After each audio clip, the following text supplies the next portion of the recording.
Hi guys, welcome to cinema facts. ನೀವು ಎಷ್ಟೋ crime ಸ್ಟೋರಿಗಳನ್ನ ಕೇಳಿರ್ಬೋದು. ಅದರಲ್ಲಿ ಪೊಲೀಸರು ರೋಚಕ ಇನ್ವೆಸ್ಟಿಗೇಷನ್ ಮಾಡಿ ಕಿಲ್ಲರ್ನ ಕಂಡು ಹಿಡಿದಿದ್ದಾರೆ ಅಂತೆಲ್ಲ ಕೇಳಿರ್ಬೋದು. ಎಷ್ಟೋ ಸಲ ಕರೆಕ್ಟ್ ಆಗಿ ಇನ್ವೆಸ್ಟಿಗೇಷನ್ ಮಾಡಿದ್ರು ಪೊಲೀಸರೇ ಕನ್ಫ್ಯೂಸ್ ಆಗಿ ಸಾಲ್ವ್ ಮಾಡೋದಕ್ಕೆ ಆಗದೆ ಇರೋ ಕೇಸ್ಗಳು ಕೂಡ ಇದೆ. ಫಾರ್ ಎಕ್ಸಾಂಪಲ್, ಆರುಷಿ ತಲ್ವಾರ್ ಕೊಲೆ ಪ್ರಕರಣ.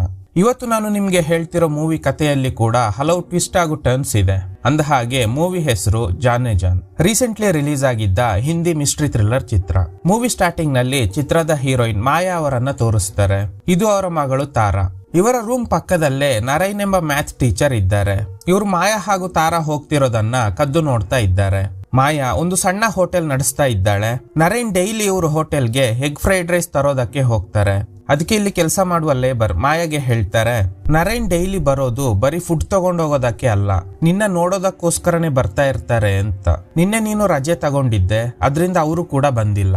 ಆದ್ರೆ ಮಾಯಾ ಇವರ ಮಾತಿನ ಬಗ್ಗೆ ತಲೆ ಕೆಡಿಸಿಕೊಳ್ಳೋದಿಲ್ಲ.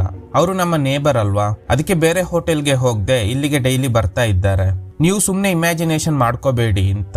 ನರೈನ್ ಎಂದಿನಂತೆ ಫ್ರೈಡ್ ರೈಸ್ ಪಾರ್ಸಲ್ ತಗೊಳ್ಳೋದಕ್ಕೆ ಬಂದಿದ್ದಾರೆ. ಅದೇ ಸಮಯಕ್ಕೆ ಮಾಯಾ ಯಾರನ್ನು ನೋಡಿ ಗಾಬರಿಯಾಗಿದ್ದಾರೆ. ಆ ವ್ಯಕ್ತಿ ನೇರವಾಗಿ ಹೋಟೆಲ್ ಒಳಗಡೆ ಬರ್ತಾನೆ. ಅವನತ್ರ ಮಾಯಾ ಹೇಗೆ ನನ್ನ ಕಂಡು ಹಿಡಿದು ಇಲ್ಲಿಗೆ ಬಂದೆ ಅಂತ ಕೇಳ್ತಾರೆ. ಅದಕ್ಕೆ ಆ ವ್ಯಕ್ತಿ, ಹುಡುಕಿದ್ರೆ ದೇವರೇ ಸಿಗ್ತಾನಂತೆ, ನೀನ್ ಸಿಗಲ್ವಾ ಅಂತ. ಸೊ ಈಗ ಗೊತ್ತಾಗೋದು ಏನಂದ್ರೆ ಈ ವ್ಯಕ್ತಿ ಮಾಯಾ ಅವರ ಹಸ್ಬೆಂಡ್. ಇವ್ರ ಹೆಸರು ಅಜಿತ್. ಪೊಲೀಸ್ ಡಿಪಾರ್ಟ್ಮೆಂಟ್ ನಲ್ಲಿ ASI ಆಗಿ ಕೆಲಸ ಮಾಡ್ತಾ ಇದ್ದಾರೆ. ಇವರಿಬ್ಬರ ನಡುವೆ ಮಿಸ್ಅಂಡರ್ಸ್ಟ್ಯಾಂಡಿಂಗ್ ಆಗಿ ಕಳೆದ 14 ವರ್ಷದಿಂದ ದೂರ ಆಗಿದ್ದಾರೆ. ಇಲ್ಲಿ ಮಾತಾಡೋದು ಬೇಡ, ಒಂದು ಅಡ್ರೆಸ್ ಕೊಡ್ತೀನಿ, ಅಲ್ಲಿಗೆ ಬಾ ಅಂತ ಮಾಯಾ ಹೇಳ್ತಾಳೆ. ಕಟ್ ಮಾಡಿದ್ರೆ ನರೈನ್ ಸ್ಕೂಲ್ ನಲ್ಲಿ ಇದ್ದಾರೆ.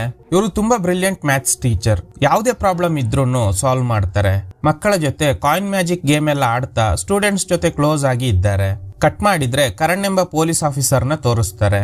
ಇವರಿಗೆ ಸೀನಿಯರ್ ಆಫೀಸರ್ ಹೇಳ್ತಾರೆ, ನಮ್ಮ ಡಿಪಾರ್ಟ್ಮೆಂಟ್ ನಲ್ಲಿ ASI ಆಗಿ ಕೆಲಸ ಮಾಡ್ತಿರುವ ಅಜಿತ್ ಮೇಲೆ ಕೆಲವು VIP ಗಳ ಬ್ಲ್ಯಾಕ್ ಮನಿಯನ್ನ ಹೈಡ್ ಮಾಡೋದಕ್ಕೆ ಹೆಲ್ಪ್ ಮಾಡ್ತಿದ್ದಾನೆ ಅನ್ನೋ ಆರೋಪ ಇದೆ. ಮನಿ ಲಾಂಡ್ರಿಂಗ್ ಬ್ರೋಕರ್ಸ್ ಗಳು ಅಜಿತ್ ಹೆಸರೇ ಹೇಳ್ತಾ ಇದ್ದಾರೆ.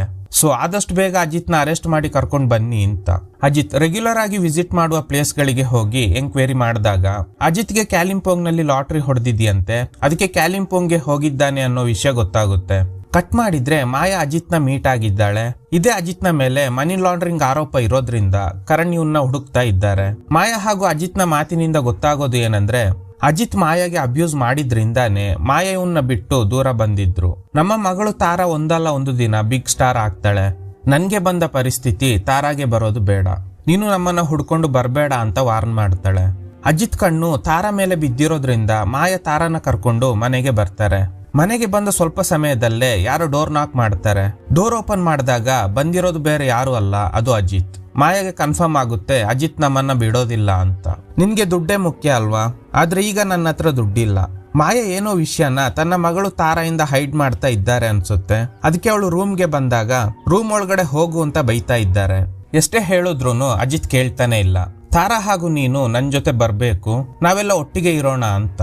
ತಾರಾನ ಸ್ಟಾರ್ ಮಾಡ್ತೀನಿ, ಒಳ್ಳೆ ದುಡ್ಡು ಮಾಡ್ಬೋದು, ನೀನು ಕೂಡ ಇದಕ್ಕೂ ಮುಂಚೆ ಒಳ್ಳೆ ದುಡ್ಡು ಮಾಡಿದ್ದೆ ಅಲ್ವಾ ಅಂತ. ಇದನ್ನ ಕೇಳಿ ಮಾಯಾಗೆ ತಾನು 14 ವರ್ಷದ ಹಿಂದೆ ಇದ್ದ ಲೈಫ್ ಸ್ಟೈಲ್ ನೆನಪಾಗುತ್ತೆ. ಏನ್ ನಡೆದಿದೆ ಅಂದ್ರೆ ಅಜಿತ್ ಮಾಯನ ಲವ್ ಮಾಡ್ತೀನಿ ಅಂತ ಹೇಳಿ ಮದುವೆ ಆಗಿದ್ದಾನೆ. ಆಗ್ಲೇ ತಾರಾ ಹುಟ್ಟಿರೋದು. ಆದ್ರೆ ಕೆಲವು ದಿನಗಳ ನಂತರ ದುಡ್ಡಿಗೆ ಆಸೆ ಪಟ್ಟು ಒಂದು ಕ್ಲಬ್ಗೆ ಮಾರಿದ್ದಾನೆ.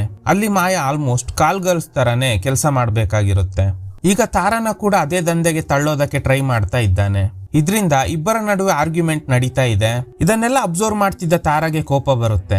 ವಾಟರ್ ಹೀಟರ್ ಇಂದ ಅಜಿತ್ ತಲೆಗೆ ಹೊಡೆದು ನೀನು ನನ್ನ ತಂದೆ ಅಲ್ಲ ಅಂತ ಹೇಳ್ತಾಳೆ. ಇದೇ ಮಗಳಿಗೆ ನೀನು ಹೇಳ್ಕೊಟ್ಟಿರೋದಾ ಅಂತ ಹೇಳಿ ತಾರಾ ಮೇಲೆ ಅಟ್ಯಾಕ್ ಮಾಡೋದಕ್ಕೆ ಟ್ರೈ ಮಾಡಿದಾಗ ಮಾಯಾ ಅದೇ ಹೀಟರ್ ನ ವಯರ್ ಇಂದ ಅಜಿತ್ ಕತ್ತಿಗೆ ಸುತ್ತಿ ಸಾಯಿಸೋದಕ್ಕೆ ಟ್ರೈ ಮಾಡ್ತಾ ಇದ್ದಾಳೆ. ತಾರಾ ಕೂಡ ಮಾಯೆಗೆ ಹೆಲ್ಪ್ ಮಾಡ್ತಾಳೆ. ಕೊನೆಗೆ ಅಜಿತ್ ನ ಸಾಯಿಸೇ ಬಿಡ್ತಾರೆ. ಸೊ ಈಗ ಇಬ್ಬರಿಗೂ ಗಾಬರಿ ಆಗುತ್ತೆ, ಈಗ ಏನ್ ಮಾಡೋದು ಅಂತ.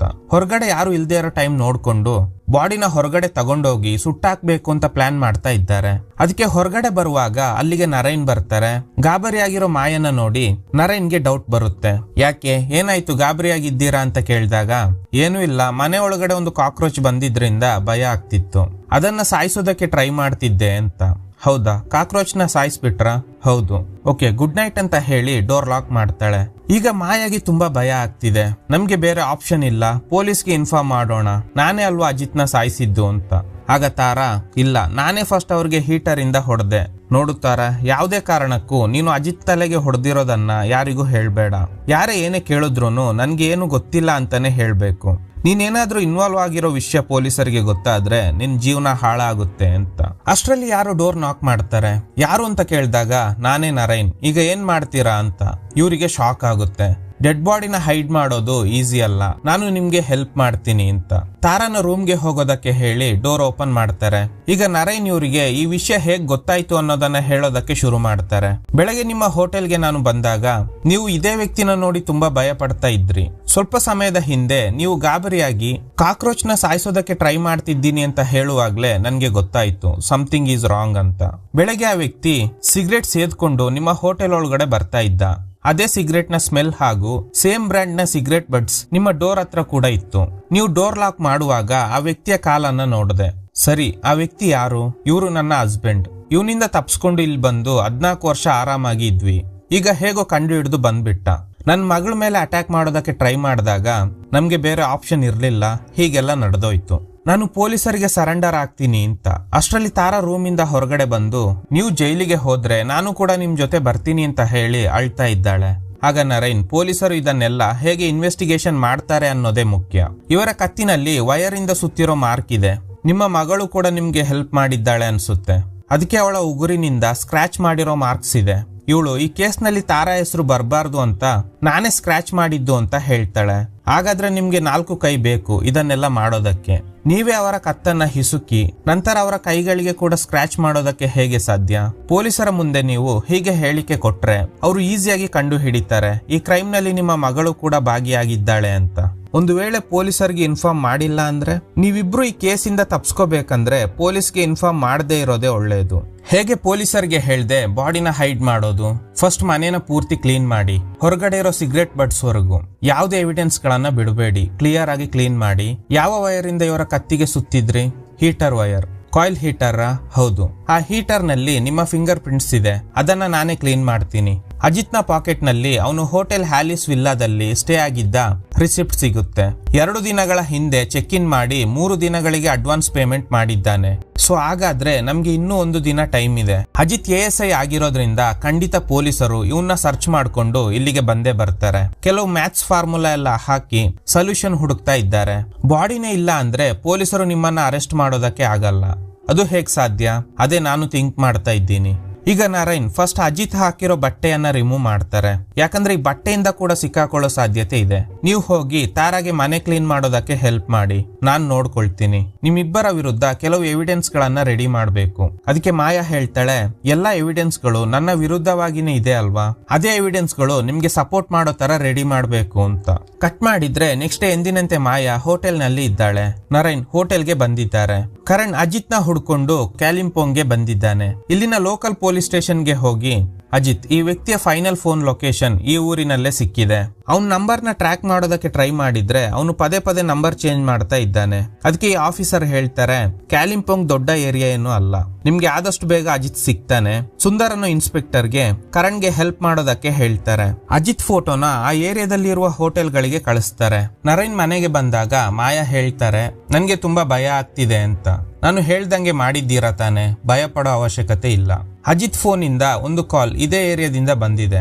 ಮುಂಬೈಯಿಂದ ಕಾಲ್ ಬ್ಯಾಕ್ ಮಾಡ್ತಾರೆ. ಆಗ ಸ್ಪೆಸಿಫಿಕ್ ಆಗಿ ಏನಾದ್ರೂ ಗೊತ್ತಾಗ್ಬೋದು. ಅದೇ ಏರಿಯಾದಲ್ಲೇ ಮಾಯಾ ಅವರ ಹೋಟೆಲ್ ಇರೋದ್ರಿಂದ ಅಲ್ಲಿಗೆ ಹೋಗ್ತಾರೆ. ಅಜಿತ್ ಫೋಟೋ ತೋರಿಸಿ ಈ ವ್ಯಕ್ತಿನ ಎಲ್ಲಾದ್ರೂ ನೋಡಿದ್ದೀರಾ ಅಂತ ಕೇಳ್ತಾನೆ. ಗಾಬರಿ ಆದ್ರೂನು ತೋರ್ಸ್ಕೊಳ್ದೆ ಇಲ್ಲ ಅಂತ ಮಾಯಾ ಹೇಳ್ತಾಳೆ. ಅಷ್ಟರಲ್ಲಿ ನರೈನ್ ಎಂದಿನಂತೆ ಹೋಟೆಲ್ಗೆ ಬಂದಾಗ ಕರಣ್ ನರೈನ್ ನ ನೋಡಿ ಖುಷಿಯಾಗಿ ಮಾತಾಡ್ತಾರೆ.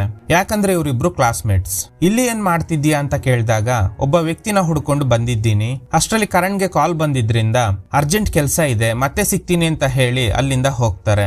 ಅಜಿತ್ ಸ್ಟೇ ಆಗಿದ್ದ ಆಲಿಸ್ ವಿಲ್ಲಾ ಹೋಟೆಲ್ ಬಗ್ಗೆ ಗೊತ್ತಾಗಿದ್ರಿಂದ ಕರಣ್ ಹಾಗೂ ಸುಂದರ್ ಅಲ್ಲಿಗೆ ಹೋಗ್ತಾರೆ. ಲಗೇಜ್ ಅಲ್ಲೇ ಇದೆ. ಹೋಟೆಲ್ ಓನರ್ ಹತ್ರ ಕೊನೆಯದಾಗಿ ಅಜಿತ್ ನ ಯಾವಾಗ ನೋಡಿದ್ರಿ ಅಂತ ಕೇಳ್ತಾರೆ. ಚೆಕ್ ಇನ್ ಮಾಡಿದ ದಿನ ಅಷ್ಟೇ ನೋಡ್ದೆ, ಅದೇ ದಿನ ಸ್ಕೂಲ್ ಬಗ್ಗೆ ಕೇಳ್ತಾ ಇದ್ರು ಅಂತ.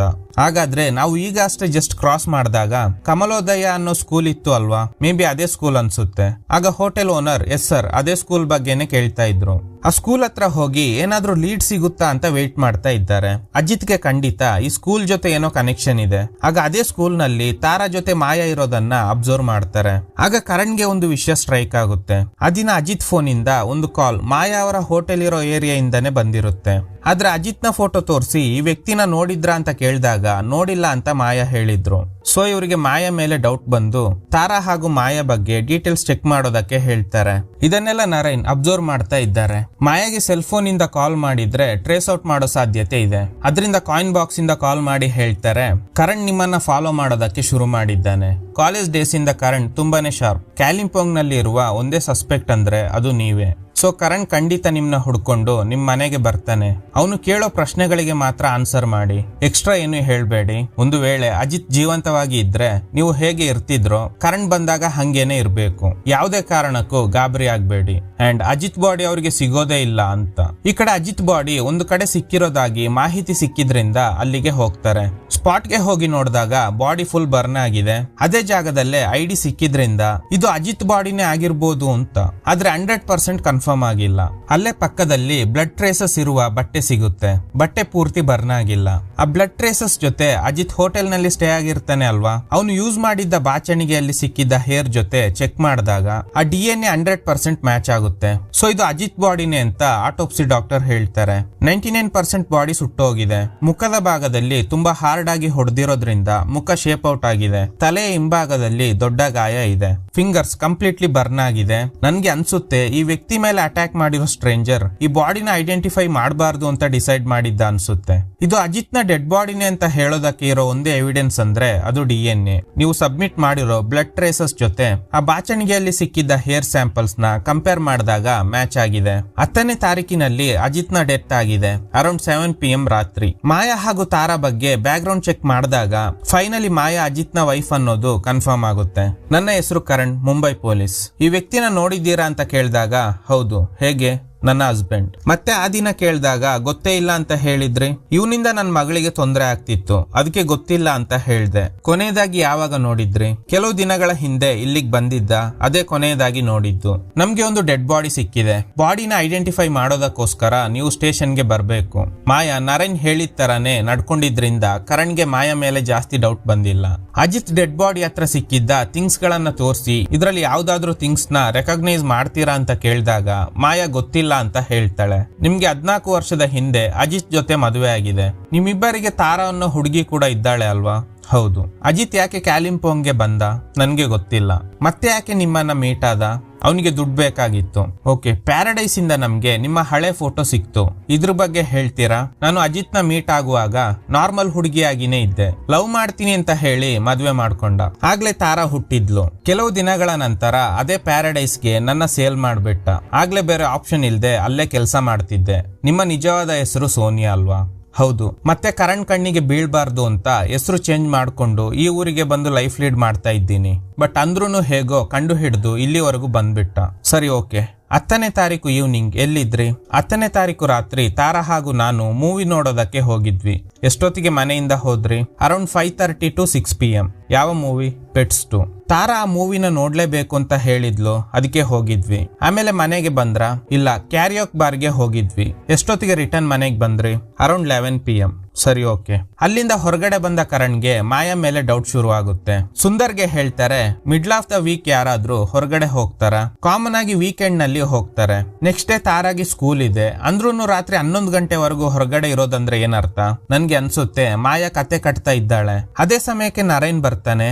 ನೀನು ಇಲ್ಲಿ ಏನ್ ಮಾಡ್ತಿದ್ದೀಯಾ ಅಂತ ಕೇಳಿದಾಗ ನಾನು ಇಲ್ಲೇ ಸ್ಟೇ ಆಗಿದ್ದೀನಿ. ಸೊ ಹಾಗಾದ್ರೆ ನಿನ್ಗೆ ಮಾಯಾ ಅವರ ಪರಿಚಯ ಇದೆ ಅನ್ಸುತ್ತೆ. ಯಾಕಂದ್ರೆ ಆ ದಿನ ನೀನು ಅವರ ಹೋಟೆಲ್ಗೆ ಬಂದಿದ್ದೆ ಅಲ್ವಾ? ಸಮ್ಟೈಮ್ಸ್ ಅವರ ಹೋಟೆಲ್ಗೆ ಹೋಗ್ತಾ ಇರ್ತೀನಿ. ಅವರು ನನ್ನ ನೇಬರ್, ಆದ್ರೆ ಜಾಸ್ತಿ ಮಾತಾಡೋದಿಲ್ಲ. ಓಕೆ, ಈ ವ್ಯಕ್ತಿನ ನೋಡಿದ್ದೀಯಾ ಅಂತ ಅಜಿತ್ ಫೋಟೋ ತೋರಿಸಿದಾಗ ಇಲ್ಲ ಅಂತ ಹೇಳ್ತಾನೆ. ಕರಣ್ ಸುಂದರ್ಗೆ ನರೇನ್ ಬಗ್ಗೆ ಹೇಳ್ತಾರೆ. ಇವನು ನಮ್ಮ ಕಾಲೇಜ್ ನಲ್ಲೇ ಬ್ರಿಲಿಯಂಟ್ ಸ್ಟೂಡೆಂಟ್ ಆಗಿದ್ದ. ಮ್ಯಾಥ್ಸ್ ನಲ್ಲಿ ಜೀನಿಯಸ್. ನರೇನ್ ಏನು ಗೊತ್ತಿಲ್ಲದೆ ಇರೋ ಹಾಗೆ ಈ ಫೋಟೋನಲ್ಲಿ ಇರೋ ವ್ಯಕ್ತಿ ಯಾರು ಅಂತ ಕೇಳ್ತಾನೆ. ನಿನ್ನ ನೇಬರ್ ಮಾಯಾ ಅವರ ಗಂಡ, ಈಗ ಸತ್ತೋಗಿದ್ದಾನೆ. ಇವನನ್ನ ಕೊಂದ ವ್ಯಕ್ತಿನ ಹುಡುಕ್ತಾ ಇದ್ದೀವಿ ಅಂತ. ಕಟ್ ಮಾಡಿದ್ರೆ ನರೇನ್ ರೂಮ್ ಹತ್ರ ಬರ್ತಾರೆ. ಆಗ ಮಾಯಾ ಅಜಿತ್ ಡೆಡ್ ಬಾಡಿ ಸಿಕ್ಕಿರೋ ವಿಷಯ ಹೇಳ್ತಾರೆ. ನೀವು ಆ ಡೆಡ್ ಬಾಡಿ ಸಿಗೋದೇ ಇಲ್ಲ ಅಂತ ಹೇಳಿದ್ರಿ, ಈಗ ಹೇಗೆ ಸಿಕ್ತು? ನಾನು ಕರಣ್ ಜೊತೆ ಮಾತಾಡ್ಕೊಂಡೇ ಬರ್ತಾ ಇದ್ದೀನಿ, ನೀವೇನು ಚಿಂತೆ ಮಾಡಬೇಡಿ, ನಾನು ನೋಡ್ಕೊಳ್ತೀನಿ. ಸದ್ಯದಲ್ಲೇ ಕರಣ್ ಖಂಡಿತ ತಾರಾ ಹತ್ರ ಕೂಡ ಎಂಕ್ವೈರಿ ಮಾಡೋ ಸಾಧ್ಯತೆ ಇದೆ. ಫಿಲ್ಮ್ ಟಿಕೆಟ್ ನ ಕರಣ್ಗೆ ತೋರಿಸಿದ್ರಾ? ಇಲ್ಲ, ಅವರು ಕೇಳೇ ಇಲ್ಲ. ಟಿಕೆಟ್ ಇದ್ರೆ ಅದನ್ನ ಬಟ್ಟೆಯ ಪಾಕೆಟ್ ನಲ್ಲಿ ಇಡಿ. ನಾನು ಯಾವಾಗ್ಲೂ ಹೋಟೆಲ್ಗೆ ಬರೋ ವಿಷಯ ನಿಮ್ಮ ಹೋಟೆಲ್ ನಲ್ಲಿ ಇರುವ ಲೇಬರ್ಸ್ಗೆ ಗೊತ್ತಾ? ಗೊತ್ತು. ಸರಿ, ಓಕೆ, ನಾನು ನೋಡ್ಕೊಳ್ತೀನಿ. ಈ ಕಡೆ ತಾರಾ ಬಾಡಿ ಸಿಕ್ಕಿದ್ಯಂತೆ ಅಂತ ಭಯ ಪಡ್ತಾ ಇದ್ದಾಳೆ. ಆಗ ಮಾಯಾ ಹೇಳ್ತಾಳೆ, ನರೈನ್ ಎಲ್ಲ ನೋಡ್ಕೊಳ್ತಾರೆ, ನೀನೇನು ಚಿಂತೆ ಮಾಡಬೇಡ ಅಂತ. ಇದನ್ನೆಲ್ಲ ನರೈನ್ ಕೇಳಿಸ್ಕೊಳ್ತಾ ಇದ್ದಾನೆ. ಈ ಸೀನಿಯರ್ ಆಫೀಸರ್ ಕರಣ್ಗೆ ಹೇಳ್ತಾರೆ, ನೀವು ಯಾಕೆ ಮಾಯನ ಇದುವರೆಗೂ ಅರೆಸ್ಟ್ ಮಾಡಿಲ್ಲ? ನಮ್ಗೆ ಗೊತ್ತಿರೋ ಹಾಗೆ ಅಜಿತ್ ಕ್ಯಾಲಿಂಪೋಂಗ್ಗೆ ಬಂದಿರೋದೇ ಮಾಯನ ಮೀಟ್ ಆಗೋದಕ್ಕೆ, ಅಂಡ್ ಅವಳೇ ನಮ್ಮ ಏಕೈಕ ಸಸ್ಪೆಕ್ಟ್. ಸರ್, ನಮ್ಮ ಹತ್ರ ಇರುವ ಎವಿಡೆನ್ಸ್ಗಳು ಅವಳಿಗೆ ಸಪೋರ್ಟ್ ಮಾಡ್ತಿದ್ಯಾ ಹೊರತು ಅವಳ ಎಗೇನ್ಸ್ಟ್ ಆಗಿ ಇಲ್ಲ. ಆದಷ್ಟು ಬೇಗ ಕೇಸ್ ಕ್ಲೋಸ್ ಮಾಡಿ. Okay sir. ಈ ಕಡೆ ಸುಂದರ್ ಮಾಯಾ ಹತ್ರ, ನೀವು ಆ ದಿನ ಮೂವಿ ನೋಡೋದಕ್ಕೆ ಹೋಗಿದ್ರಿ ಅಲ್ವಾ, ಟಿಕೆಟ್ಸ್ ಕೊಡಿ ಅಂತ ಕೇಳಿರ್ತಾನೆ. ಅದೇ ಟಿಕೆಟ್ಸ್ ನ ಸುಂದರ್ ಈಗ ಕರಣ್ಗೆ ಕೊಡ್ತಾನೆ. ಟಿಕೆಟ್ಸ್ ನ ಎಲ್ಲಿಂದ ತಂದ್ಕೊಟ್ಲು? ಪ್ಯಾಂಟ್ ಪಾಕೆಟ್ ಇಂದ. ನನ್ಗೆ ಅನ್ಸುತ್ತೆ ಈ ಟಿಕೆಟ್ ತಗೊಂಡು ಮೂವಿ ನೋಡಿರೋ ಸಾಧ್ಯತೆ ಕಮ್ಮಿ. ನಾವು ಮೂವಿ ನೋಡೋದಕ್ಕೆ ಹೋಗಿದ್ದೀವಿ ಅಂತ ತೋರ್ಸೋದಕ್ಕೋಸ್ಕರನೇ ಟಿಕೆಟ್ ನ ಇನ್ನೂ ಇಟ್ಕೊಂಡಿದ್ದಾಳೆ ಅನ್ಸುತ್ತೆ. ಕರಣ್ ಏನೆಲ್ಲ ನಡೆದಿರ್ಬೋದು ಅಂತ ಗೆಸ್ ಮಾಡ್ತಾರೆ. 6:10ಕ್ಕೆ ಮನೆಯಿಂದ ಥಿಯೇಟರ್ಗೆ ಹೋಗಿ ಮೂವಿಗೆ ಹೋಗೋ ತರ ಹೋಗಿ ಎಕ್ಸಿಟ್ ಡೋರ್ ಇಂದ ಹೊರಗಡೆ ಬಂದಿರ್ಬೋದು. ಆಮೇಲೆ ಸ್ಕೆಚ್ ಹಾಕಿ ಅಜಿತ್ ಡೈಲಿ ಓಡಾಡೋ ಸ್ಪಾಟ್ ಹತ್ರ ಫಸ್ಟ್ ಅವನ ತಲೆಯ ಹಿಂಭಾಗಕ್ಕೆ ಹೊಡೆದಿದ್ದಾಳೆ. ಅವನ್ ಬಾಡಿನ ಯಾರು ಕೂಡ ಐಡೆಂಟಿಫೈ ಮಾಡಬಾರ್ದು ಅಂತ ಅವನ್ ಮುಖ ಶೇಪ್ ಔಟ್ ಆಗೋವರೆಗೂ ಕಲ್ಲಿನಿಂದ ಜಜ್ಜಿದ್ದಾಳೆ. ಎಷ್ಟೇ ಕೆರೋಸಿನ್ ಹಾಕಿದ್ರೂನು ಹ್ಯೂಮನ್ ಬಾಡಿ ಬರ್ನ್ ಆಗೋದಕ್ಕೆ ಮಿನಿಮಮ್ 1 hour ಬೇಕು. ಅಜಿತ್ನ ಐಡೆಂಟಿಟಿ ಸಿಗದೆ ಇರೋ ಹಾಗೆ ಮಾಡಿದ್ರೆ ನಮ್ಗೆ ಮಾಯಾ ಮೇಲೆ ಡೌಟ್ ಬರೋದೇ ಇಲ್ಲ. ಅದೇ ಅವಳ ಪ್ಲಾನ್. ಅಜಿತ್ನ ಬಟ್ಟೆ ಕೂಡ ಸುಟ್ಟಿದ್ದಾಳೆ, ಆದ್ರೆ ಪೂರ್ತಿ ಸುಟ್ಟಿಲ್ಲ, ಯಾಕಂದ್ರೆ ಸರಿಯಾದ ಟೈಮ್ಗೆ ಮೂವಿ ಹಾಲ್ಗೆ ಹೋಗ್ಬೇಕಾಗಿತ್ತು. ಸೊ ಇದೇ ಮಾಯಾ ಮಾಡಿರೋ ಮಿಸ್ಟೇಕ್. ಅವಳು ಅಜಿತ್ ಬಟ್ಟೆನ ಪೂರ್ತಿ ಸುಡದೆ ಇದ್ದಿದ್ರಿಂದಾನೆ ನಮ್ಗೆ ಆ ಬಟ್ಟೆಯಿಂದ ಬ್ಲಡ್ ಟ್ರೇಸಸ್ ಸಿಕ್ತು.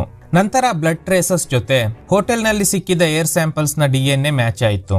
ಅದು ಅಜಿತ್ನ ಡೆಡ್ ಬಾಡಿನೇ ಅನ್ನೋದು ನಮ್ಗೆ ಕನ್ಫರ್ಮ್ ಆಗಿದೆ. ಒಂದು ವೇಳೆ ಮಾಯಾ ನಾನು ಸಿನಿಮಾ ಹಾಲ್ ನಲ್ಲಿ ಇದ್ದೆ ಅಂತ ಪ್ರೂವ್ ಮಾಡಿದ್ರೆ ನಮ್ಮ ಹತ್ರ ಯಾವುದೇ ಎವಿಡೆನ್ಸ್ ಇಲ್ಲ, ಇದನ್ನೆಲ್ಲ ಮಾಯಾನೇ ಮಾಡಿರೋದು ಅಂತ ಹೇಳೋದಕ್ಕೆ. ಕಟ್ ಮಾಡಿದ್ರೆ ನರೈನ್ ಮಾಯಾಗೆ ಕಾಲ್ ಮಾಡಿದಾಗ ಮಾಯಾ ಹೇಳ್ತಾಳೆ, ಇವತ್ತು ಕರಣ್ ತಾರಾ ಸ್ಟಡಿ ಮಾಡ್ತಿರೋ ಸ್ಕೂಲ್ಗೆ ಹೋಗಿದ್ದಾರೆ. ಅಜಿತ್ ಫೋಟೋ ತೋರಿಸಿ ಇವ್ರನ್ನ ನೋಡಿದ್ದೀಯಾ ಅಂತ ಕೇಳಿದಾಗ ಗೊತ್ತಿಲ್ಲ ಅಂತ ಹೇಳಿದ್ದಾಳೆ. ಹೌದಾ, ನಾನು ತಾರಾ ಜೊತೆ ಮಾತಾಡ್ಬೇಕು. ನರೈನ್ ತಾರಾ ಹತ್ರ ಕೇಳ್ತಾರೆ, ಬೇರೆ ಏನೆಲ್ಲ ಕೇಳಿದ್ರು ಅಂತ. ಮೂವಿ ಬಗ್ಗೆ ಕೇಳಿದ್ರು, ನಾನು ಆ ಮೂವಿನ ನೋಡಿದ್ದೀನ ಇಲ್ವಾ ಅಂತ. ನೋಡ್ದೆ ಅಂತಾನೆ ಹೇಳ್ದೆ. ಸರಿ, ಓಕೆ. ಫೋನ್ ಕಟ್ಟಾದ್ಮೇಲೆ ತಾರಾಗೆ ಒಂದು ವಿಷಯ ಸ್ಟ್ರೈಕ್ ಆಗುತ್ತೆ. ಆಕ್ಚುಲಿ ಕರಣ್, ನೀನು ಈ ಮೂವಿ ಬಗ್ಗೆ ಫ್ರೆಂಡ್ಸ್ ಜೊತೆ ಡಿಸ್ಕಸ್ ಮಾಡ್ದ ಅಂತ ಕೇಳಿರ್ತಾರೆ. ಅದಕ್ಕೆ ತಾರಾ, ಹೌದು, ನನ್ನ ಬೆಸ್ಟ್ ಫ್ರೆಂಡ್ ಮರಿಯಾ ಜೊತೆ ಡಿಸ್ಕಸ್ ಮಾಡ್ದೆ ಅಂತ ಹೇಳಿರ್ತಾಳೆ. ಆದ್ರೆ ಈ ವಿಷಯನ ನರೇನ್ಗೆ ಹೇಳೋದಕ್ಕೆ ಇವಳಿಗೆ ಮರ್ತೋಗಿದೆ. ಕಟ್ ಮಾಡಿದ್ರೆ ತಾರಾ ಫ್ರೆಂಡ್ ಮರಿಯಾ ಹತ್ರ ಎಂಕ್ವೈರಿ ಮಾಡ್ತಾರೆ. ತಾರಾ ಈ ಪೆಟ್ಸ್ 2 ಸಿನಿಮಾ ಬಗ್ಗೆ ಡಿಸ್ಕಸ್ ಮಾಡಿದ್ಲಾ ಅಂತ. ಅದಕ್ಕೆ ಮರಿಯಾ ಹೇಳಿದ್ದಾಳೆ, ಪೆಟ್ಸ್ 1 ನೋಡ್ದೆ, ಪೆಟ್ಸ್ 2 ನೋಡಿದ್ರೆ ಕತೆ ಹೇಗೆ ಅರ್ಥ ಆಗುತ್ತೆ ಅಂತ.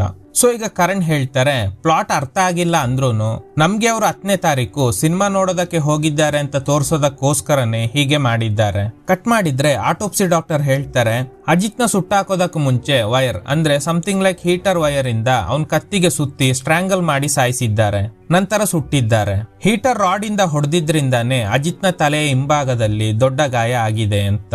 ಈ ಕಡೆ ಕರಣ್ ಮಾಯನ ಕ್ಯಾರಿಯೋಕ್ ಬಾರ್ಗೆ ಕರ್ಕೊಂಡ್ ಬಂದು ಇಬ್ರು ಹಾಡು ಹೇಳ್ತಾ ಎಂಜಾಯ್ ಮಾಡ್ತಾ ಇದ್ದಾರೆ. ನಂತರ ಮನೆ ಹತ್ರ ಡ್ರಾಪ್ ಮಾಡ್ತಾನೆ. ಅಂದ ಹಾಗೆ ಕರಣ್ ಯಾಕೆ ಮಾಯನ ಕ್ಯಾರಿಯೋಕ್ ಬಾರ್ಗೆ ಕರ್ಕೊಂಡು ಹೋಗಿದ್ದಾರೆ ಅಂತ ನೋಡೋದಾದ್ರೆ, ಮಾಯನ ಹಾಡು ಹೇಳೋದಕ್ಕೆ ಸ್ಟೇಜ್ಗೆ ಕಳಿಸಿ ಸ್ಟಾಫ್ ಹತ್ರ ಮಾಯಾ 10ನೇ ತಾರೀಕು ಇಲ್ಲಿಗೆ ಬಂದಿದ್ರಾ ಅಂತ ಕೇಳಿದಾಗ ಅವರು ಇಲ್ಲ ಅಂತ ಹೇಳ್ತಾರೆ.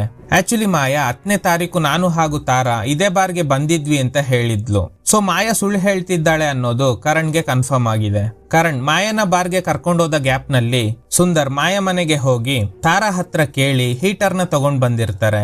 ಈ ವಿಷಯನ ತಾರಾ ಮಾಯಾಗೆ ಹೇಳ್ತಾಳೆ. ಅಷ್ಟರಲ್ಲಿ ನರೈನ್ ಕಾಲ್ ಮಾಡಿದಾಗ ಪೊಲೀಸರು ಹೀಟರ್ ತಗೊಂಡೋಗಿರೋ ವಿಷಯನ ಮಾಯಾ ಹೇಳ್ತಾಳೆ. ಇದನ್ನೆಲ್ಲ ಕೇಳಿ ನರೈನ್ಗೆ ಕನ್ಫರ್ಮ್ ಆಗುತ್ತೆ, ಕರಣ್ ಏನೋ ಪ್ಲಾನ್ ಮಾಡಿ ಮಾಯಾ ವಿರುದ್ಧ ಎವಿಡೆನ್ಸ್ ಗಳನ್ನ ಕ್ರಿಯೇಟ್ ಮಾಡ್ತಿದ್ದಾನೆ ಅಂತ. ಬಾರ್ ನಲ್ಲಿ ಏನ್ ಕೇಳ್ದ, ಪದೇ 10ನೇ ತಾರೀಕು ಏನ್ ನಡೀತು ಅಂತಾನೆ ಕೇಳ್ತಾ ಇದ್ರು. ಇದು ಕರಣ್ ನ ಪ್ಲಾನ್ ಆಗಿತ್ತು. ನಿಮ್ಮನ್ನ ಎಂಕ್ವೈರಿ ನೆಪದಲ್ಲಿ ಬಾರ್ಗೆ ಕರ್ಕೊಂಡೋಗಿ ಈ ಕಡೆ ಅಸಿಸ್ಟೆಂಟ್ ನ ನಿಮ್ ಮನೆಗೆ ಕಳಿಸಿ ಹೀಟರ್ ನ ತಗೊಂಡೋಗೋದಕ್ಕೆ ಹೇಳಿದ್ದಾನೆ. ಕರಣ್ ಯಾಕೆ ಹೀಗೆ ಮಾಡಿದ್ರು, ಯಾಕಂದ್ರೆ ಅವ್ರಿಗೆ ಕನ್ಫರ್ಮ್ ಆಗ್ಬೇಕಿತ್ತು ಅಜಿತ್ ನ ಸಾಯಿಸೋದಕ್ಕೆ ಯಾವ ವಸ್ತು ಯೂಸ್ ಮಾಡಿದ್ದಾರೆ ಅಂತ. ಅದಕ್ಕೆ ಹೀಗೆ ಮಾಡಿದ್ದಾನೆ. ಕರಣ್ ನರೇನ್ಗೆ ನಿಮ್ ಮೇಲೆ ಡೌಟ್ ಇದೆ, ಸ್ವಲ್ಪ ಹುಷಾರಾಗಿ ಇರಿ. ಈ ಕಡೆ ವಾಟರ್ ಹೀಟರ್ ನ ಎಕ್ಸಾಮಿನ್ ಮಾಡಿದ ಫಾರೆನ್ಸಿಕ್ ಸರ್ಜನ್ ಹೇಳ್ತಾರೆ ಈ ವಾಟರ್ ಹೀಟರ್ ಮ್ಯಾಚ್ ಆಗ್ತಾ ಇಲ್ಲ, ಇದರಿಂದ ಮರ್ಡರ್ ನಡೆದಿಲ್ಲ ಅಂತ. ಅದಕ್ಕೆ ಕರಣ್ ಕ್ಯಾಲಿಂಪೋಂಗ್ ಸ್ಟೇಷನ್ಗೆ ಹೋಗಿ ಸದ್ಯಕ್ಕೆ ಈ ಕೇಸ್ ನಲ್ಲಿ ಯಾವುದೇ ಲೀಡ್ ಸಿಗ್ತಾ ಇಲ್ಲ. 10ನೇ ತಾರೀಕು ಮಾಯಾ ಕ್ಯಾರಿಯೋಕ್ ಬಾರ್ಗೆ ಹೋಗಿಲ್ಲ ಅನ್ನೋದು ಕನ್ಫರ್ಮ್ ಆಗಿದ್ರೂನು ಅಜಿತ್ನ ಅವರೇ ಕೊಂದಿದ್ದು ಅಂತ ಹೇಳೋದಕ್ಕೆ ಯಾವುದೇ ಸಾಲಿಡ್ ಪ್ರೂಫ್ ಇಲ್ಲ ಅಂತ. ಕೊನೆಯದಾಗಿ ಮಾಯನ ಮೀಟ್ ಆಗಿ ನಾನು ಮುಂಬೈಗೆ ಹೋಗ್ತಾ ಇದ್ದೀನಿ, ಇನ್ಮುಂದೆ ನಿಮ್ಗೆ ತೊಂದರೆ ಕೊಡಲ್ಲ ಅಂತ. ಅಷ್ಟರಲ್ಲಿ ಕಸ್ಟಮರ್ ಬಂದಿದ್ರಿಂದ ಮಾಯಾ ಹೋಗ್ತಾಳೆ. ಅಷ್ಟರಲ್ಲಿ ಅದೇ ಹೋಟೆಲ್ ನಲ್ಲಿ ಕೆಲಸ ಮಾಡ್ತಿದ್ದ ಲೇಬರ್ ಕರಣ್ಗೆ ಹೇಳ್ತಾರೆ ನೀವು ಪದೇ ಪದೇ ಬಂದು ಮಾಯನ ಹೊರಗಡೆ ಕರ್ಕೊಂಡು ಹೋಗ್ತಾ ಇರಿ, ಯಾವಾಗ್ಲೂ ಕೆಲ್ಸದ ಮೇಲೆನೆ ಕಾನ್ಸಂಟ್ರೇಟ್ ಮಾಡ್ತಾ ಬೇಜಾರಾಗಿರ್ತಾಳೆ, ಅವಳ ಬಗ್ಗೆ ಕೇರ್ ಮಾಡೋದೇ ಇಲ್ಲ. ನರೇನ್ ಮಾತ್ರ ಇಲ್ಲಿಗೆ ಪದೇ ಪದೇ ಬರ್ತಾರೆ ಮಾಯನ ನೋಡೋದಕ್ಕೆ ಅಂತ. ಆದ್ರೆ ಆ ದಿನ ಕರಣ್ ಕೇಳಿದಾಗ ಯಾವಾಗಾದ್ರೂ ಒಂದ್ಸಲ ಹೋಗ್ತೀನಿ ಅಂತ ಹೇಳಿರ್ತಾನೆ. ಆದ್ರೆ ಇವರು ಡೈಲಿ ಬರ್ತಾರೆ ಅಂತ ಹೇಳ್ತಿರೋದ್ರಿಂದ ಕರಣ್ಗೆ ನರೇನ್ ಮೇಲೆ ಡೌಟ್ ಶುರುವಾಗುತ್ತೆ. ಅವ್ನ್ ಟೀಚ್ ಮಾಡ್ತಿದ್ದ ಕಾಲೇಜ್ಗೆ ಹೋಗಿ 10ನೇ ತಾರೀಕು ನರೇನ್ ಕಾಲೇಜ್ಗೆ ಬಂದಿದ್ನ ಅಂತ ಕೇಳಿದಾಗ ಯಾವತ್ತು ರಜೆ ತಗೊಳ್ದೆ ಇದ್ದವರು 10ನೇ ತಾರೀಕು ಲೀವ್ ತಗೊಂಡಿದ್ರು ಅನ್ನೋ ವಿಷಯ ಗೊತ್ತಾಗುತ್ತೆ. ಕಟ್ ಮಾಡಿದ್ರೆ ಕರಣ್ ನರೇನ್ ನ ಮೀಟ್ ಆಗಿ ನನ್ಗೆ ಇಷ್ಟು ದಿನ ಮಾಯಾ ಮೇಲೆ ಡೌಟ್ ಇತ್ತು, ಆದ್ರೆ ಈಗ ಅನ್ನಿಸ್ತಾ ಇದೆ ಈ ಮರ್ಡರ್ ನ ಅವಳು ಮಾಡಿಲ್ಲ ಅಂತ. ಅಂದ ಹಾಗೆ 10ನೇ ತಾರೀಕು ನೀನು ಎಲ್ಲಿದ್ದೆ? ಮನೆಯಲ್ಲೇ ಇದ್ದೆ, ಹೆಲ್ತ್ ಇಶ್ಯೂ ಇದ್ದಿದ್ರಿಂದ. ಮಾಯಾ ಹೋಟೆಲ್ ನಲ್ಲಿ ಕೆಲಸ ಮಾಡ್ತಿದ್ದ ಲೇಡಿ ಹೇಳಿದ್ರು ನೀನು ಡೈಲಿ ಮಾಯನ ನೋಡೋದಕ್ ಹೋಗ್ತೀಯಂತೆ. ಆತರ ಕ್ಯೂಟ್ ಆಗಿರೋ ನೇಬರ್ ಇದ್ರೆ ನಾನು ಕೂಡ ಡೈಲಿ ಹೋಗ್ತೀನಿ. ಆದ್ರೆ ನನ್ಗೆ ಒಂದು ವಿಷಯ ಅರ್ಥ ಆಗ್ತಾ ಇಲ್ಲ, ಅಜಿತ್ನ ಸಾಯಿಸಿರೋ ವ್ಯಕ್ತಿ ಡಿಸೈಡ್ ಮಾಡಿದ್ದಾನೆ ಬಾಡಿನ ಯಾರು ಕೂಡ ಐಡೆಂಟಿಫೈ ಮಾಡಬಾರ್ದು ಅಂತ. ಹೀಗ್ ಮಾಡಿದ್ರೆ ಆರೋಪ ಮಾಯಾ ಮೇಲೆ ಬರೋದೇ ಇಲ್ಲ. ಆದ್ರೆ ಅಜಿತ್ನ ಬಟ್ಟೆ ಪೂರ್ತಿಯಾಗಿ ಬರ್ನ್ ಆಗಿಲ್ಲ, ಇನ್ನೊಂದು 5 ನಿಮಿಷ ವೇಟ್ ಮಾಡಿದ್ರೆ ಬಟ್ಟೆ ಪೂರ್ತಿ ಬರ್ನ್ ಆಗ್ತಿತ್ತು. ಆದ್ರೆ ಹಾಗ್ ಮಾಡಿಲ್ಲ. ಯಾಕೆ ಹೀಗ್ ಮಾಡಿರ್ಬೋದು? ನೀನು ಪೊಲೀಸ್ ಅಲ್ವಾ, ನೀನೇ ಕಂಡು ಹಿಡಿಬೇಕು, ನಾನೊಬ್ಬ ಮ್ಯಾಥ್ಸ್ ಟೀಚರ್ ಅಂತ ನರೇನ್ ಹೇಳ್ತಾನೆ. ಈ ಕಡೆ ಕರಣ್ ಸುಂದರ್ಗೆ ಹೇಳ್ತಾನೆ ಮರ್ಡರ್ ಮಾಡಿರೋದು ಮಾಯನೇ ಅಂತ ಹೇಳೋದಕ್ಕೆ ನಮ್ಮ ಹತ್ರ ಯಾವುದೇ ಪ್ರೂಫ್ ಇಲ್ಲ, ಆದ್ರೆ ಖಂಡಿತ ಯಾರು ಸ್ಟ್ರೇಂಜರ್ ಅಜಿತ್ನ ಸಾಯಿಸೋದಕ್ಕೆ ಮಾಯಾಗೆ ಹೆಲ್ಪ್ ಮಾಡಿದ್ದಾನೆ. ಅಂದ್ರೆ ಕೊಲೆ ಮಾಡಿರೋದು ಮಾಯನೇ, ಆದ್ರೆ ಆ ಬಾಡಿನ ಸುಟ್ಟಿರೋದು ಬೇರೆ ಯಾರೋ. ಆ ಸ್ಟ್ರೇಂಜರ್ ಯಾರು? ಇವರು ಹೀಗೆ ಥಿಂಕ್ ಮಾಡ್ತಾ ಇರುವಾಗ್ಲೇ ಸ್ಟೇಷನ್ಗೆ ಬಂದ ನರೇನ್ ನಾನೇ ಅಜಿತ್ನ ಕೊಂದಿದ್ದು ಅಂತ ಹೇಳ್ತಾನೆ. ಇದನ್ನ ಕೇಳಿ ಕರಣ್ಗೆ ಶಾಕ್ ಆಗುತ್ತೆ. ಮಾಯಾ ರಿಕ್ವೆಸ್ಟ್ ಮಾಡಿದ್ರಿಂದಾನೇ ನಾನೇ ಕೊಲೆ ಮಾಡಿದೆ, ನೀವು ಮಾಯನ ಕೂಡ ಅರೆಸ್ಟ್ ಮಾಡಬೇಕು. 10ನೇ ತಾರೀಕು ಅಜಿತ್ ನಮ್ಮ ಬಿಲ್ಡಿಂಗ್ ಹತ್ರ ಸುತ್ತಾಡ್ತಾ ಇದ್ದ. ಈ ಕಡೆ ಮಾಯಾ ಹತ್ರ ನೀವು ಹೇಳಿನೇ ನರೇನ್ ಅಜಿತ್ನ ಕೊಂದಿರೋದಾಗಿ ಹೇಳಿಕೆ ಕೊಡ್ತಾ ಇದ್ದಾನೆ. ಅದಕ್ಕೆ ಮಾಯಾ ಇಲ್ಲ, ನಾನು ಅವ್ರಿಗೆ ಹೇಳೇ ಇಲ್ಲ, ನರೇನ್ ಯಾಕೆ ಅಜಿತ್ನ ಸಾಯಿಸ್ಬೇಕು ಅಂತ ಕೇಳ್ತಾಳೆ. ಕಟ್ ಮಾಡಿದ್ರೆ ನರೇನ್ ಮಾತು ಮುಂದುವರಿಸಿ ಅಜಿತ್ ಹತ್ರ ಕೇಳಿದಾಗ ಗೊತ್ತಾಯ್ತು ಅವನೇ ಮಾಯಾ ಅವರ ಹಸ್ಬೆಂಡ್ ಅಂತ. ನನ್ಗೆ ಮಾಯನ ಕಂಡ್ರೆ ಇಷ್ಟ, ಅವಳಿಗೆ ಅಜಿತ್ ಹಿಂಸೆ ಕೊಡ್ತಿದ್ದಾನೆ ಅನ್ನೋ ವಿಷಯ ಗೊತ್ತಾಗಿದ್ರಿಂದಾನೇ ಅಜಿತ್ನ ಕೊಲೆ ಮಾಡಿದೆ. ಅವನ್ ಜೊತೆ ಕ್ಲೋಸ್ ಆಗಿ ಒಂದು ದಿನ ಅವನು ಬರ್ತಿದ್ದ ಜಾಗದಲ್ಲೇ ವಾಟರ್ ಹೀಟರ್ ನ ವೈರ್ ಇಂದ ಅವನ್ ಕತ್ತಿಗೆ ಸುತ್ತಿ ಸ್ಟ್ರಾಂಗಲ್ ಮಾಡಿ ಸಾಯಿಸ್ಬಿಟ್ಟೆ. ಕೆರೋಸಿನ್ ಹಾಗೂ ಮ್ಯಾಚ್ ಬಾಕ್ಸ್ ನ ಜೊತೆಲೆ ತಗೊಂಡೋಗಿದ್ದೆ. ಅಜಿತ್ ಬಾಡಿನ ಐಡೆಂಟಿಫೈ ಮಾಡೋದಕ್ಕೆ ಆಗ್ಲೇಬಾರ್ದು ಅಂತ ಡಿಸೈಡ್ ಮಾಡಿದೆ. ಹೀಗ್ ಮಾಡಿದ್ರೆ ಮಾಯಾ ಮೇಲೆ ಡೌಟ್ ಬರೋದಿಲ್ಲ. ಅದೇ ನನ್ನ ಪ್ಲಾನ್. ಫಸ್ಟ್ ಹೀಟರ್ ರಾಡ್ ಇಂದ ಅವನ್ ತಲೆಗೆ ಹೊಡೆದು ನಂತರ ಹೀಟರ್ ನ ವೈರ್ ಇಂದ ಸ್ಟ್ರಾಂಗಲ್ ಮಾಡಿ ಸಾಯಿಸ್ಬಿಟ್ಟೆ. ಆಮೇಲೆ ಅಜಿತ್ ಬಟ್ಟೆ ಬಿಚ್ಚಿ ಆಮೇಲೆ ಕಲ್ ತಗೊಂಡು ಅವನ್ ಮುಖಕ್ಕೆ ಚಚ್ಚಿದೆ. ಐಡೆಂಟಿಫೈನೇ ಮಾಡದೇ ಇರೋ ಹಾಗೆ ಅವನ್ ಮುಖ ಶೇಪ್ ಔಟ್ ಆಗೋವರೆಗೂ ಚಚ್ಚಿದೆ. ಲೈಟರ್ ಇಂದ ಫಿಂಗರ್ಸ್ ನ ಸುಟ್ಟು ಹಾಕ್ದೆ, ಯಾಕಂದ್ರೆ ಫಿಂಗರ್ ಪ್ರಿಂಟ್ಸ್ ಇಂದ ಕೂಡ ಅವನು ಯಾರು ಅನ್ನೋದು ಗೊತ್ತಾಗಬಾರ್ದು ಅಂತ. ಆಮೇಲೆ ಫುಲ್ ಬಾಡಿಗೆ ಬೆಂಕಿ ಹಚ್ಚಿದೆ, ಅವನ್ ಬಟ್ಟೆಗೆ ಕೂಡ ಬೆಂಕಿ ಹಚ್ಚಿದ್ದೆ. ಬೆಂಕಿಯ ಜ್ವಾಲೆ ತುಂಬಾ ಹೈಟ್ ವರೆಗೂ ಹೋಗ್ತಾ ಇತ್ತು. ಅದಕ್ಕೆ ಯಾರಾದ್ರೂ ಬಂದ್ಬಿಟ್ರೆ ಕಷ್ಟ ಅಂತ ಅಲ್ಲಿಂದ ರಿಟರ್ನ್ ಬಂದೆ. ನಾನು ಮಾಯಾನ ಇಷ್ಟಪಟ್ಟಿದ್ದೆ, ಆದ್ರೆ ಅವಳು ಆ ದಿನ ನಿನ್ ಜೊತೆ ಬಾರ್ ನಲ್ಲಿ ಡ್ಯಾನ್ಸ್ ಮಾಡ್ತಾ ಇದ್ಲು. ಆಗ್ಲೇ ನನ್ಗೆ ಅನ್ಸಿತ್ತು ಮಾಯಾ ನನ್ಗೆ ಮೋಸ ಮಾಡ್ತಿದ್ದಾಳೆ ಅಂತ. ನಾನು ಅಜಿತ್ನ ಕೊಂದಿದ್ದೆ ಮಾಯಾಗೋಸ್ಕರ, ಅವಳು ಹೇಳಿದ್ರಿಂದಾನೇ ಕೊಲೆ ಮಾಡ್ದೆ. ಆದ್ರೆ ಅವಳು ನನ್ಗೆ ಮೋಸ ಮಾಡ್ತಿದ್ದಾಳೆ ಅಂತ ಅನ್ಸಿದ್ರಿಂದಾನೇ ಈಗ ಸತ್ಯ ಹೇಳ್ತಾ ಇದ್ದೀನಿ. ಅವಳಿಗೆ ಕೂಡ ಶಿಕ್ಷೆ ಆಗ್ಬೇಕು ಅಂತ. ನೋಡು, ನನ್ನ ಹಾಗೂ ಮಾಯಾ ನಡುವೆ ಯಾವುದೇ ಅಫೇರ್ ಇಲ್ಲ. ಆ ದಿನ ಜಸ್ಟ್ ಅವಳು 10ನೇ ತಾರೀಕು ಬಾರ್ಗೆ ಹೋಗಿದ್ಲಾ ಇಲ್ವಾ ಅನ್ನೋದನ್ನ ಕನ್ಫರ್ಮ್ ಮಾಡ್ಕೊಳ್ಳೋದಕ್ಕೆ ಕರ್ಕೊಂಡು ಹೋಗಿದ್ದೆ ಅಷ್ಟೇ. ಆದ್ರೆ ನರೇನ್ ನಂಬೋದಕ್ಕೆ ರೆಡಿ ಇಲ್ಲ. ಈ ಕಡೆ ಮಾಯನ ಎಂಕ್ವೈರಿ ಮಾಡಿದಾಗ ನಾನು ಅಜಿತ್ನ ಕೊಲ್ಲೋದಕ್ಕೆ ನರೇನ್ಗೆ ಹೇಳೇ ಇಲ್ಲ ಅಂತ. ನರೇನ್ ಮನೆಯಲ್ಲಿದ್ದ ವಾಟರ್ ಹೀಟರ್ ನ ಎಕ್ಸಾಮಿನ್ ಮಾಡಿದಾಗ ಕನ್ಫರ್ಮ್ ಆಗುತ್ತೆ ಇದ್ರಿಂದಾನೇ ಅಜಿತ್ನ ಸಾಯಿಸಿರೋದು ಅಂತ. ಅಷ್ಟೇ ಅಲ್ಲದೆ ಅವನು ಹೇಳ್ತಿರೋ ಎಲ್ಲಾ ಡೀಟೇಲ್ಸ್ ಕೂಡ ಮ್ಯಾಚ್ ಆಗ್ತಿರೋದ್ರಿಂದ ಅವನೇ ಕೊಲೆ ಮಾಡಿರೋದು, ಮಾಯಾ ಹೇಳಿದ್ರಿಂದ ಕೊಲೆ ಮಾಡಿರೋದು ಅಂತ ಹೇಳ್ತಿದ್ದಾನೆ. ಆದ್ರೆ ಮಾಯಾ ಹೇಳೇ ಇಲ್ಲ ಅಂತ ಹೇಳ್ತಾ ಇದ್ದಾರೆ. ನರೇನೇ ಕೊಲೆ ಮಾಡಿರೋದು ಅನ್ನೋದಕ್ಕೆ ಎಲ್ಲ ಎವಿಡೆನ್ಸ್ ಗಳು ಸಿಕ್ಕಿದೆ. ಇದನ್ನೆಲ್ಲ ಕೇಳ್ತಿದ್ದ ಅಯ್ಯರ್ ಆಫೀಸರ್ ಸರಿ ಮಾಯಾನ ರಿಲೀಸ್ ಮಾಡಿ ನರೇನ್ ಮೇಲೆ ಮರ್ಡರ್ ಕೇಸ್ ಹಾಕಿ ಅಂತ. ಕಟ್ ಮಾಡಿದ್ರೆ ನರೇನ್ ಹತ್ರ ಯಾಕೆ ಹೀಗ್ ಮಾಡಿದ್ರಿ ಅಂತ ಮಾಯಾ ಕೇಳ್ತಾಳೆ. ಆಗ ನರೇನ್ ಯಾಕೆ ಇದನ್ನೆಲ್ಲ ಮಾಡಿದ್ದು ಅಂತ ಹೇಳೋದಕ್ಕೆ ಶುರು ಮಾಡ್ತಾನೆ. ಮ್ಯಾಥ್ಸ್ ಅಂದ್ರೆ ನನ್ಗೆ ತುಂಬಾ ಇಷ್ಟ. ಒಂದು ಪ್ರಾಬ್ಲಮ್ ನ ಸಾಲ್ವ್ ಮಾಡೋದಕ್ಕೆ 10 ವರ್ಷ ಟೈಮ್ ಆಗಿತ್ತು. ಕೊನೆಗೆ ಸಾಲ್ವ್ ಮಾಡಿದೆ. ಆದ್ರೆ ಅದೇ ಪ್ರಾಬ್ಲಮ್ ನ ಕೇವಲ 46 ಗಂಟೆಗಳ ಹಿಂದೆನೆ ಒಬ್ರು ಸಾಲ್ವ್ ಮಾಡಿದ್ರು. ಈ ವಿಷಯ ಗೊತ್ತಾಗಿ ನನ್ಗೆ ತುಂಬಾ ಡಿಪ್ರೆಷನ್ ಆಯ್ತು. ಸೂಸೈಡ್ ಮಾಡ್ಕೋಬೇಕು ಅಂತ ಡಿಸೈಡ್ ಮಾಡಿದ್ದೆ. ಅಷ್ಟರಲ್ಲಿ ಆ ದಿನ ನೀವು ಡೋರ್ ನಾಕ್ ಮಾಡಿ ನಿಮ್ಮ ರೂಮ್ ನಲ್ಲಿ ಲೀಕ್ ಆಗ್ತಿದೆ, ಪ್ಲಂಬರ್ ನ ಕಾಂಟ್ಯಾಕ್ಟ್ ನಂಬರ್ ಬೇಕು ಅಂತ ಕೇಳಿದ್ರಿ. ಅವತ್ತು ನೀವು ಡೋರ್ ನಾಕ್ ಮಾಡಿದ್ರಿಂದಾನೇ ನಾನು ಇವತ್ತು ಜೀವಂತವಾಗಿ ಇದ್ದೀನಿ. ಅದಕ್ಕೆ ನಿಮ್ಮನ್ನ ಆ ಮರ್ಡರ್ ಕೇಸಿಂದ ಹೇಗಾದ್ರೂ ಸೇವ್ ಮಾಡಬೇಕು ಅಂತಾನೆ ಹೀಗೆಲ್ಲ ಮಾಡಿದೆ. ನನ್ನ ಇಲ್ಲಿಗೆ ಪದೇ ಪದೇ ನೋಡೋದಕ್ಕೆ ಬರಬೇಡಿ. ನಾನು ಇನ್ನೊಂದು ಮ್ಯಾಥ್ಸ್ ಪ್ರಾಬ್ಲಮ್ ನ ಸಾಲ್ವ್ ಮಾಡಬೇಕು ಅಂತ ಅನ್ಕೊಂಡಿದ್ದೀನಿ. ಅದಕ್ಕೆ ಕನಿಷ್ಠ ಪಕ್ಷ 10 ವರ್ಷ ಆದ್ರೂ ಬೇಕು. ನಾನು ಮನೇಲಿ ಇದ್ರು ಒಂದೇ, ಇಲ್ಲಿ ಇದ್ರು ಕೂಡ ಒಂದೇ. ತಾರನ್ನ ಚೆನ್ನಾಗಿ ನೋಡ್ಕೊಳ್ಳಿ ಅಂತ ಹೇಳಿ ಇವಳೆ ಕೊಲೆ ಮಾಡಿದ್ದು ಅಂತ ಜೋರಾಗಿ ಕಿರ್ಚ್ತಾನೆ. ಅಷ್ಟರಲ್ಲಿ ಕರಣ್ ಬಂದು ಮಾಯನ ಕರ್ಕೊಂಡು ಹೋಗ್ತಾನೆ. ಯಾಕಂದ್ರೆ ಹೀಗೆ ಡ್ರಾಮಾ ಮಾಡಿದ್ರಿಂದ ಕರಣ್ ಅನ್ಕೊಳ್ತಾನೆ ಇವನ್ಗೆ ಹುಚ್ಚ ಹಿಡ್ದಿದೆ, ಹೊರಗಡೆ ಬಿಡ್ಬಾರ್ದು, ಮಿನಿಮಮ್ 10 ವರ್ಷ ಆದ್ರೂ ಜೈಲು ಶಿಕ್ಷೆ ಕೊಡಿಸ್ಬೇಕು ಅಂತ. ಅದೇ ನರೇನ್ಗೆ ಬೇಕಾಗಿರೋದು. ಆಗ್ಲೇ ಇವನು ಆ ಮ್ಯಾಥ್ಸ್ ಪ್ರಾಬ್ಲಮ್ ನ ಸಾಲ್ವ್ ಮಾಡೋದಕ್ಕೆ ಸಾಧ್ಯ. ಇವನು ಹುಚ್ಚ ಅಂತ ಗೊತ್ತಾದ್ರೆ ಯಾರು ಕೂಡ ಇವನ್ಗೆ ಡಿಸ್ಟರ್ಬ್ ಮಾಡೋದಿಲ್ಲ. ಈಗಲೇ ಚಿತ್ರದಲ್ಲಿ ಅಲ್ಟಿಮೇಟ್ ಟ್ವಿಸ್ಟ್ ರಿವೀಲ್ ಆಗುತ್ತೆ. ನಿಜವಾಗ್ಲೂ ಏನ್ ನಡೀತು ಅಂತ ತೋರಿಸ್ತಾರೆ. ಅಜಿತ್ ನ ಮಾಯಾ ಕೊಲೆ ಮಾಡಿರೋದು 9ನೇ ತಾರೀಕು. ಆ ದಿನ ಎಲ್ಲ ಎವಿಡೆನ್ಸ್ ಗಳು ಮಾಯಾ ವಿರುದ್ಧವಾಗಿನೇ ಇದೆ. ಅದೇ ಅಜಿತ್ 10ನೇ ತಾರೀಕು ಸತ್ತಿದ್ದಾನೆ ಅಂತ ಪ್ರೂವ್ ಮಾಡಿದ್ರೆ ಮಾಯಾಗೆ ಸಪೋರ್ಟ್ ಮಾಡೋ ತರ ಎವಿಡೆನ್ಸ್ ಗಳನ್ನ ಕ್ರಿಯೇಟ್ ಮಾಡಬಹುದು. 10ನೇ ತಾರೀಕು ಥಿಯೇಟರ್ ಹಾಗೂ ಬಾರ್ಗೆ ಹೋಗೋದಕ್ಕೆ ಹೇಳ್ಬೋದು. ಸೊ ಹಾಗಾದ್ರೆ 9ನೇ ತಾರೀಕು ನಡೆದಿರೋ ಕೊಲೆನ 10ನೇ ತಾರೀಕು ನಡೆದಿರೋ ಹಾಗೆ ತೋರಿಸ್ಬೇಕು. ಹಾಗಾದ್ರೆ 10ನೇ ತಾರೀಕು ಒಬ್ಬ ವ್ಯಕ್ತಿ ಸಾಯ್ಬೇಕು. ಯಾಕಂದ್ರೆ ಅಜಿತ್ ಆಲ್ರೆಡಿ 9ನೇ ತಾರೀಕೆ ಸತ್ತೋಗಿದ್ದಾನೆ. ಈ ರೀತಿ ಸಾಯೋ ವ್ಯಕ್ತಿಯ ಹೈಟ್ ಅಜಿತ್ ಅಷ್ಟೇ ಇರಬೇಕು. ಅದಕ್ಕೆ ರಸ್ತೆ ಬದಿಯಲ್ಲಿ ಭಿಕ್ಷುಕರು ಇರೋದನ್ನ ನೋಡಿ ಅದ್ರಲ್ಲಿ ಒಬ್ಬನ ಹೈಟ್ ಅಜಿತ್ಗೆ ಮ್ಯಾಚ್ ಆಗೋ ತರ ಇರುತ್ತೆ. ಅವನಿಗೆ ದುಡ್ಡು ಕೊಟ್ಟು ನಾನು ಏನೇ ಹೇಳಿದ್ರು ಕೇಳ್ಬೇಕು ಅಂತ ಹೇಳಿ ಅಜಿತ್ ಸ್ಟೇ ಆಗಿದ್ದ ಹೋಟೆಲ್ಗೆ ಕರ್ಕೊಂಡು ಹೋಗ್ತಾನೆ. ಆಲ್ರೆಡಿ ಅಜಿತ್ ಅಡ್ವಾನ್ಸ್ ಆಗಿ 3 ದಿನಕ್ಕೆ ಪೇ ಮಾಡಿದ್ದ. 2ನೇ ದಿನ ರಾತ್ರಿ ಸತ್ತೋಗಿರ್ತಾನೆ ಅಲ್ವಾ. ಹಾಗಾದ್ರೆ ಇನ್ನೂ 1 ದಿನ ಬಾಕಿ ಇದೆ. ಆ ರೂಮ್ ಕೀ ಅಜಿತ್ ಪಾಕೆಟ್ ನಲ್ಲಿ ಸಿಕ್ಕಿದ್ರಿಂದ ಅದನ್ನ ಈ ಭಿಕ್ಷುಕನಿಗೆ ಕೊಟ್ಟು ಅಜಿತ್ ಬುಕ್ ಮಾಡಿದ್ದ ರೂಮ್ ನಲ್ಲಿ ಸ್ಟೇ ಆಗೋ ತರ ಮಾಡಿದ್ದಾರೆ. ಹೊರಗಡೆ ಡು ನಾಟ್ ಡಿಸ್ಟರ್ಬ್ ಅಂತ ಬೋರ್ಡ್ ಹಾಕಿದ್ರಿಂದ ಯಾರು ಕೂಡ ಇವರ ರೂಮ್ ಒಳಗಡೆ ಬಂದೇ ಇಲ್ಲ. ಅದ್ರಿಂದನೇ ಇಲ್ಲಿ ಇರೋದು ಅಜಿತ್ ಅಲ್ಲ ಭಿಕ್ಷುಕ ಅನ್ನೋದು ಯಾರಿಗೂ ಗೊತ್ತಾಗೇ ಇಲ್ಲ. ತಲೆ ಬಾಚ್ಕೊಳ್ಳೋದಕ್ಕೆ ಬಾಚಣಿಗೆ ಕೊಟ್ಟಿದ್ದಾನೆ. ಅಜಿತ್ ಹಾಕಿದ್ದ ಡ್ರೆಸ್ ನ ರಿಮೂವ್ ಮಾಡಿ ಅದನ್ನ ಇವನಿಗೆ ಹಾಕೊಳ್ಳೋದಕ್ಕೆ ಕೊಟ್ಟಿದ್ದಾನೆ. ಇವನು ತಲೆ ಬಾಚಿದ್ರಿಂದ ಇವನ ಹೇರ್ ಆ ಬಾಚಣಿಗೆಯಲ್ಲಿ ಇತ್ತು. ಈ ಭಿಕ್ಷುಕನನ್ನ ಒಂದು ಕಾಡು ದಾರಿಯಲ್ಲಿ ಕರ್ಕೊಂಡೋಗಿ ನರೇನ್ ತನ್ನ ಮನೆಯಲ್ಲಿದ್ದ ವಾಟರ್ ಹೀಟರ್ ಇಂದ ಆ ಭಿಕ್ಷುಕನ ತಲೆಗೆ ಹೊಡೆದಿದ್ದಾನೆ. ಹೀಟರ್ ವೈರ್ ಇಂದ ಅವನ್ ಕತ್ತಿಗೆ ಸುತ್ತಿ ಸ್ಟ್ರಾಂಗಲ್ ಮಾಡಿ ಸಾಯಿಸಿದ್ದಾನೆ. ನಂತರ ಅವನ್ ಬಟ್ಟೆ ರಿಮೂವ್ ಮಾಡಿದ್ದಾನೆ. ಭಿಕ್ಷುಕನ ತಲೆಗೆ ಪೆಟ್ಟಾಗಿದ್ರಿಂದ ರಕ್ತದ ಕಲೆ ಆ ಬಟ್ಟೆಯಲ್ಲಿ ಇದ್ದಿರುತ್ತೆ. ಅವನ್ ಮುಖ ಗುರುತು ಸಿಗ್ಬಾರ್ದು ಅಂತ ಶೇಪ್ ಔಟ್ ಆಗೋವರೆಗೂ ಕಲ್ಲಿನಿಂದ ಜಜ್ಜಿದ್ದಾನೆ. ಆ ಬಟ್ಟೆಯಲ್ಲಿ ರಕ್ತದ ಕಲೆ ಇದ್ದ ಜಾಗ ಬಿಟ್ಟು ಬೇರೆ ಕಡೆ ಬರ್ನ್ ಆಗೋವರೆಗೂ ಮಾತ್ರ ಸುಟ್ಟಿದ್ದಾನೆ. ಅದ್ರಿಂದಾನೇ ಅವರು DNA ಚೆಕ್ ಮಾಡ್ತಾರೆ ಅನ್ನೋದು ನರೇನ್ಗೆ ಚೆನ್ನಾಗಿ ಗೊತ್ತಿತ್ತು. ಸೊ ಆ ಬ್ಲಡ್ ಟ್ರೇಸಸ್ ನ DNA ಅನ್ನ ಅಜಿತ್ ಸ್ಟೇ ಆಗಿದ್ದ ರೂಮ್ ನಲ್ಲಿ ಬಾಚಣಿಗೆಯಲ್ಲಿ ಸಿಕ್ಕಿದ್ದ ಹೇರ್ ಸ್ಯಾಂಪಲ್ ಜೊತೆ ಮ್ಯಾಚ್ ಮಾಡಿದಾಗ ಅದು ಮ್ಯಾಚ್ ಆಗಿದೆ. ಸೊ ಇದೇ ಭಿಕ್ಷುಕನ ರಕ್ತದ DNA ಅವನು ಬಾಚಿದ್ದ ಬಾಚಣಿಗೆಯಲ್ಲಿ ಸಿಕ್ಕಿದ್ದ ಅವನದೇ ಹೇರ್ ನ ಸ್ಯಾಂಪಲ್ ಜೊತೆ ಮ್ಯಾಚ್ ಆಗಿದೆ. ಅಜಿತ್ ನ ID ಕಾರ್ಡ್ ಅಲ್ಲೇ ಸಿಕ್ಕಿದ್ರಿಂದ ಇದು ಅಜಿತ್ ನ ಬಾಡಿನೇ ಅಂತ ಕರಣ್ ಡಿಸೈಡ್ ಮಾಡಿದ್ರು. ಇದೇ ಕರಣ್ ಮಾಡಿದ್ದ ದೊಡ್ಡ ತಪ್ಪು. ಮುಖ ಹಾಗೂ ಬೆರಳುಗಳನ್ನ ಡ್ಯಾಮೇಜ್ ಮಾಡಿದ್ರೆ ಸಾಕು, ಆ ವ್ಯಕ್ತಿ ಯಾರು ಅನ್ನೋದನ್ನ ಕಂಡು ಹಿಡಿಯೋದಕ್ಕೆ ಆಗೋದೇ ಇಲ್ಲ. ಈ ವಿಷಯ ನರೇನ್ಗೆ ಚೆನ್ನಾಗಿ ಗೊತ್ತಿತ್ತು. ಸೊ ಹೀಗೇನೆ ನರೇನ್ ಪಕ್ಕ ಪ್ಲಾನ್ ಮಾಡಿ ಮಾಯನ ಈ ಕೇಸ್ ಇಂದ ಸೇವ್ ಮಾಡಿದ್ದಾನೆ. ಈಗ ಜೈಲಿನಲ್ಲಿ ತಾನು ಇಷ್ಟಪಟ್ಟಿದ್ದ ಮ್ಯಾಥ್ಸ್ ಪ್ರಾಬ್ಲಮ್ ಗಳನ್ನ ಸಾಲ್ವ್ ಮಾಡ್ತಾ ಇದ್ದಾನೆ. ಕೊನೆಗೂ ಅಜಿತ್ ನ ಬಾಡಿ ಏನಾಯ್ತು ಅನ್ನೋದನ್ನ ನಮ್ಗೆ ತೋರ್ಸೇ ಇಲ್ಲ. 9ನೇ ತಾರೀಕು ನಡೆದಿರೋ ಕೊಲೆ ಆ ದಿನ ಆಧಾರಗಳು ಮಾಯಾ ವಿರುದ್ಧವಾಗಿನೇ ಇರೋದ್ರಿಂದ 10ನೇ ತಾರೀಕು ಮಾಯಾಗೆ ನಾರ್ಮಲ್ ಲೈಫ್ ಲೀಡ್ ಮಾಡೋದಕ್ಕೆ ಹೇಳಿ ಅವ್ರಿಗೆ ಥಿಯೇಟರ್ ಹಾಗೂ ಬಾರ್ಗೆ ಹೋಗೋದಕ್ಕೆ ಹೇಳಿದ್ದಾನೆ. 10ನೇ ತಾರೀಕು ಒಬ್ಬ ಭಿಕ್ಷುಕನನ್ನ ಕೊಲೆ ಮಾಡಿ ಅದು ಅಜಿತ್ ನ ಬಾಡಿನೇ ಅಂತ ಪೊಲೀಸರಿಗೆ ನಂಬಿಸಿ ಕೊಲೆ ನಡೆದ ದಿನಾನೇ ಚೇಂಜ್ ಮಾಡಿರೋದ್ರಿಂದ ಪೊಲೀಸರು ಏನೇ ಮಾಡಿದ್ರು ಈ ಕೇಸನ್ನ ಸಾಲ್ವ್ ಮಾಡೋದಕ್ಕೆ ಆಗೋದೇ ಇಲ್ಲ. Okay guys, thanks for watching. ಈ ತರದ ಥ್ರಿಲ್ಲಿಂಗ್ ವಿಡಿಯೋಗಳಿಗಾಗಿ ನಮ್ಮ ಸಿನಿಮಾ ಫ್ಯಾಕ್ಟ್ ಚಾನೆಲ್ ನ ತಪ್ಪದೆ ಸಬ್ಸ್ಕ್ರೈಬ್ ಮಾಡಿ, ಪಕ್ಕದಲ್ಲಿರುವ ಬೆಲ್ ಐಕಾನ್ ಅನ್ನ ಪ್ರೆಸ್ ಮಾಡಿ ಆಲ್ ನೋಟಿಫಿಕೇಶನ್ ಗಳನ್ನ ಆನ್ ಮಾಡಿ ಇಟ್ಕೊಳ್ಳಿ.